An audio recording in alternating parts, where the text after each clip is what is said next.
నమస్తే సార్. నమస్తే. ఈ మధ్య కాలంలో మనం చూస్తున్నాం చాలా మందిలో అంటే పారాలిసిస్ వస్తా ఉంది. అవును. అంటే కొంతమందికి అంటే టోటల్‌గా బాడీ ఒక చెయ్యి ఇట్లా సైడ్‌కి అయిపోవడము, కాలు సైడ్‌కి అయిపోవడం జరుగుతా ఉంది. అది మనం చూస్తా ఉంటాం. సార్ బట్ కొంతమందికిలో ఫేస్‌లో కూడా చేంజెస్ వస్తా ఉంటాయి పక్షవాతం వచ్చినప్పుడు. సో, ఫేషియల్ పారాలిసిస్ అంటారు కదా! సో, దీనికి అండ్ పక్షవాతానికి టోటల్‌గా మీరు చెప్పిన రెమెడీ రెగ్యులర్‌గా వాడితే మీరు చెప్పిన అన్ని రోజులు షూర్‌గా ఈ ప్రాబ్లమ్ నుంచి బయటపడొచ్చు. అండ్ రాకుండా కూడా ప్రివెంట్ చేసుకోవచ్చు అని చెప్పేసి అంటున్నారు కదా! సో, ఆ రెమెడీలో మనం ఏ ఇంగ్రీడియెంట్స్ వాడుతున్నాం అవి కూడా మన ఇంట్లో ఉన్నాయి అంటున్నారు కదా! దాని గురించి మన ప్రేక్షకుల కోసం తెలియజేయండి. Yes, definitely. అండ్ ముందే మనము ఒక విషయం తెలుసుకోవాల్సింది ఏంటంటే, ఈ ప్రపంచంలో ఓకే సార్. ఎవరైనా సరే పుట్టినప్పటి నుంచి ఎండింగ్ వరకు లైక్ టిల్ డెత్ ఒక లైఫ్ వస్తుంది. ఓకే. సో లైఫ్ పుట్టినప్పటి నుంచి ఒక అబ్బాయికి కానీ అమ్మాయికి కానీ ఎవరికైనా సరే ఇన్ కేస్ వాళ్ళకు ఏదో ఒక ప్రాబ్లం అప్పటి నుంచి స్టార్ట్ అయిందంటే that is quite difficult to cure. Okay sir. లేకపోతే ఒక వ్యక్తి పుట్టిన తర్వాత Okay. లెటస్ 1 మంత్ తర్వాత 2 మంత్స్ తర్వాత వాళ్ళకు ప్రాబ్లమ్స్ వచ్చింది, ఓకే. లేకపోతే ఆఫ్టర్ సమ్ ఇయర్స్ వచ్చింది. ఎట్లా ఉన్నప్పుడు అక్కడ ఏమవుతుందంటే everything what ever problems is coming to our body మనం క్యూర్ చేయొచ్చు. ఓకే. అంటే బాడీ అంటే మనం పుట్టిన తర్వాత వచ్చే వ్యాధుల్ని మనమే క్యూర్ చేసుకోవచ్చు. మనం క్యూర్ చేయొచ్చు. సో, బై బర్త్ వచ్చిన వాడిని కొంచెం కష్టం అనుకోవచ్చు కానీ ఆఫ్టర్ తర్వాత వచ్చిన వాడిని Yes, క్యూర్ చేసుకోవచ్చు yes. అంటారు. అన్ని చేయొచ్చు. Okay sir. Okay. By birth suppose ఒకరికి షుగర్ వచ్చేసింది, okay. So it is incurable, okay. It is very difficult. Okay sir. Sure. Okay. But ఎలా కాకపోతే సపోజ్ ఒకరికి పుట్టిన తర్వాత కొన్ని నెలల తర్వాత కానీ కొన్ని ఇయర్స్ తర్వాత కానీ వచ్చారనుకో, సో అప్పుడు ఏమవుతుందంటే 100% మనం ఆ ప్రాబ్లమ్స్కు ఓన్లీ ఫుడ్ ద్వారా మనం క్యూర్ చేయొచ్చు. Okay. Only food. Only food. Okay sir. Super. Okay. So అక్కడ మనకు తెలుసుకోవాల్సిన విషయం ఏంటంటే మనం డైలీ బేసిస్లో ఏమేమి తీసుకుంటున్నాము అండ్ దానిలో మనకు ఏ టైప్ ఇంగ్రీడియంట్స్ ఉన్నాయి అండ్ మన బాడీలో అది ఎలా పనిచేస్తుంది. Okay. Okay, that is one. The second thing is like ఇప్పుడు ఉన్న లైఫ్ స్టైల్కి జనాలకు అందరికీ ఎట్లా అయిపోయిందంటే like no proper exercise, okay. No proper food. Okay. Okay. And దాంతో పట్టి నో ప్రాపర్ స్లీప్. ఓకే. ఈ మూడు డిస్టర్బ్ అవుతుంది. ఓకే. డిస్టర్బ్ అయితే అక్కడ ఏమవుతుందంటే టోటల్గా మనం బాడీలో బయాలజికల్ సిస్టమ్ టోటల్గా మారిపోతుంది ఓకే. అండ్ సర్కేడియన్ రిథమ్ కూడా అక్కడ మారిపోతుంది. ఓకే. సో ఎప్పుడైనా సరే సర్కేడియన్ రిథమ్ అక్కడ మారిపోతే ఆటోమేటికల్ మన బాడీలో చేంజెస్ చేంజ్ వచ్చేస్తాయి. వస్తుంది. ఓకే. సో జనాలు ఎట్లా ఉన్నారంటే లైక్ సాఫ్ట్వేర్ ఇండస్ట్రీలో మీరు చూస్తే software engineers they work in the whole night, they sleep in the whole day time, but that's not the nature. Yes yes. As totally per the change. Nature. Yes. So nature is different. So మనం నేచర్కు వ్యతిరేకంగా మనం ఏమైనా చేసామనుకో ఆటోమేటికల్ మన body మీద అది effect చూపిస్తుంది. Okay sir. Okay. So we should not be imbalance from the nature. Okay. If you cooperate with the nature will cooperate you and will get cure everything. Sir అంటే టోటల్‌గా అయితే మనం ఏం చేయాలో అంటే మన డైలీ నేచర్‌లో మనకు దేవుడు ఇచ్చినట్టు సో మనం ఏం చేయాలో అదే చేయాలి. Yes. So this is actually the concept. So దీనిలో కొంతమంది ఎట్లా ఉందంటే పొద్దున నుంచి రాత్రి వరకు కూర్చొని పనిచేయడం, there is no physical exercise at all. Okay sir. అప్పుడు ఏమవుతుందంటే మన బాడీలో జరగాల్సిన సర్క్యులేషన్ అన్ని సరిగా జరగదు. Okay sir. దానివల్ల కూడా కొన్ని రోగాలు వస్తాయి, ఓకే సార్. హార్మోనల్ చేంజెస్ కూడా వస్తాయి. Okay sir. So these are the common problems.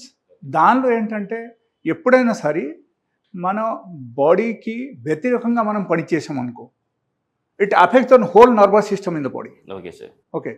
Total మన బాడీలో టోటల్ నర్వస్ సిస్టమ్కి ఎఫెక్ట్ అవుతుంది okay. And it affect the central nervous system specially. Okay. Okay. So ఎప్పుడైనా సెంట్రల్ నర్వస్ సిస్టమ్ మన బాడీలో affect అయితే అప్పుడు నరాల బలహీనత మనకు స్టార్ట్ అవుతుంది. Okay sir. Okay. So it will be out of order. Okay.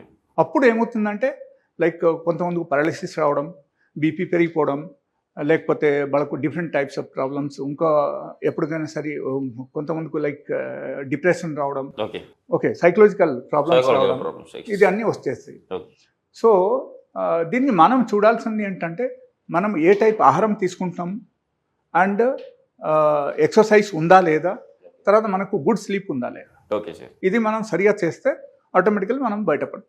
Okay sir. ఈరోజు మన ప్రేక్షకుల కోసం అసలు ఈ పారాలిసిస్ అంటే పక్షవాతం అంటే ఫేషియల్ పారాలిసిస్ కానివ్వండి, టోటల్ మన బాడీ పారాలిసిస్ కానివ్వండి, ఈరోజు మన ప్రేక్షకుల కోసం ఎలాంటి రెమెడీలతో for the total body paralysis అయితే proper diagnosis is required. Okay sir. But if it is let us say facial paralysis Okay. ఒకరికి వచ్చింది అనుకోండి, ఓకే. అప్పుడు మనం చేయాల్సింది ఏంటంటే ఇన్స్టాంట్ రెమెడీ ఒకటి ఉంది. ఓకే ఆ సార్. ఇన్స్టాంట్ రెమెడీ చెప్తాను. Okay sir. షూర్. సో ఆ ఇన్స్టాంట్ రెమెడీ ఎవరైనా సరే పాటించారంటే on the spot they will get cure.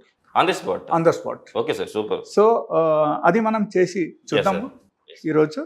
So మనం తీసుకోవాల్సిన ఐటమ్ ఏంటంటే ఒకటి గార్లిక్, ఓకే, వెల్లుల్లి, పాలు, అండ్ మూడోది వాటర్. సో ఈ వాటర్ మనం 200 ml తీసుకోవాలి, ఓకే పాలు కూడా 200 ml తీసుకోవాలి, ఓకే, అండ్ గార్లిక్ తెల్లుల్లిపాయ. యా వెల్లుల్లి, ఎస్, ఓకే, ఇది కూడా మనం ఒక 20 గ్రామ్ 20 తీసుకోవాలి. grams, సో క్వాంటిటీ ఈ టైప్ క్వాంటిటీ మనం మెయింటైన్ చేయాలి. ఓకే సార్, సో మనం చేయాల్సింది అక్కడ ఏంటంటే okay sir, we have to boil it, okay sir, we have to add everything in a pot. మనం చేద్దాం. Okay sir, ready. వాటర్ వేయండి, ఫస్ట్ వాటర్ వేయండి. Sir 200 ml. Yeah,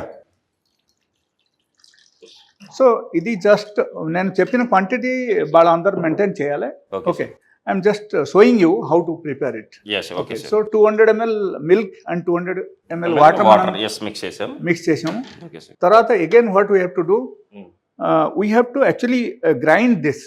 okay sir, ఉల్లిపాయ అంటే మనం గ్రైండ్ paste చేయాలి. చేసుకోవాలి, ఎస్ paste చేసుకోవాలి. పేస్ట్ చేసేసి మనం డైరెక్ట్లీ దీనిలో వేసేయాలి. ఓకే సార్, ఓకేనా? సో వేసేసిన తర్వాత we have to boil it. Okay sir. Okay, ఎంతసేపు బాయిల్ చేయాలండి? We have to boil it till it is become half. Okay, half.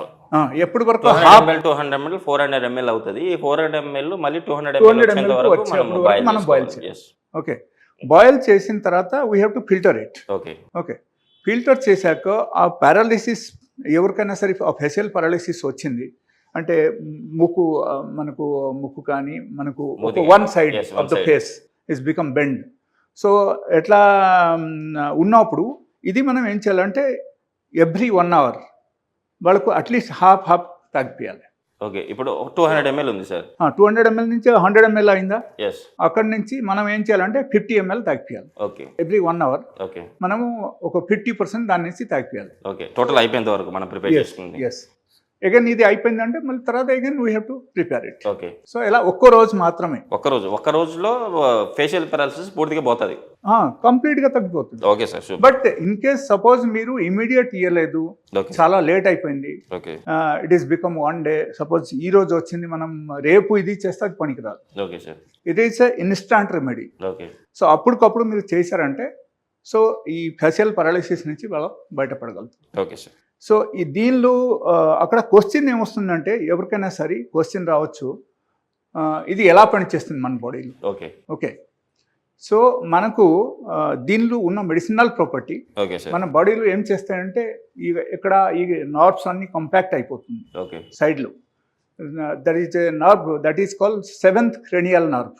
Okay sir. So ఆ 7th cranial nerve ఎప్పుడైనా సరే వీక్ అయిపోయింది అనుకో, లేకపోతే అక్కడ it is like affected or damage అయింది అనుకో, సో ఇమీడియట్లీ మనకు ఫేషియల్ పారాలిసిస్ రావడం అవకాశం ఉంది. Okay sir. సో ఈ ఫేషియల్ పారాలిసిస్ వచ్చినప్పుడు మాత్రం ఇది మాత్రం తగ్గించాము అనుకో, ఆటోమేటికలీ అక్కడ ఏమవుతుందంటే ఈ నర్వ్స్కు స్టిమ్యులేట్ చేస్తాయి. ఓకే, స్టిమ్యులేట్ చేస్తే so it will start working well.